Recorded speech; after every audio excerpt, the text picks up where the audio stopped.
hi friends चलते आम बनवा आमर मसला चा ये आवश्यक इनग्रेडिएंट्स होची हाफ कप क्षीर हाफ कप पानी गोटे चमच अमूल गोलमरीच छेचा गुजराती छेचा एवं अदा को छेचिकी मु रखी एसबू आमर इनग्रेडिएंट्स या सहित चाहपत्ती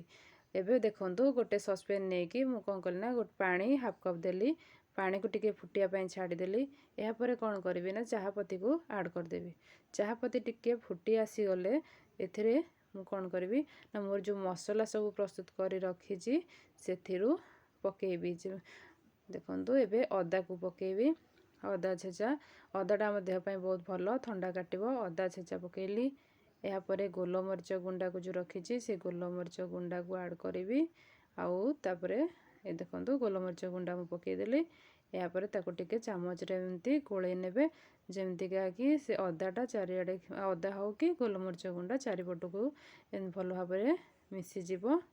ताको टिके समय फुटे देगी ताधरे कौन करी से जो आमर अमूल रखी थी से अमूल चामचटा ऐड कली ताको गोलेक एमती भलसे मिसई नेबी मिसी गलापर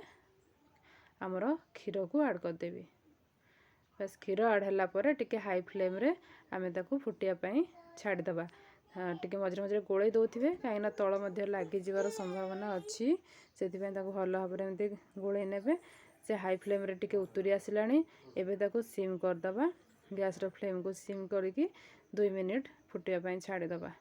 या द्वारा मसलार बास्ना बहुत आसीज फ्लेवरटा बस देखो मोर बे प्रस्तुत हो सारा एवं गुजराती छेचाटा देदेली तार बास्ना पाइंका मोर बर्तमान मसला चा रेडी हो सारा गोटे चा छणा नहीं कि छाणीदेली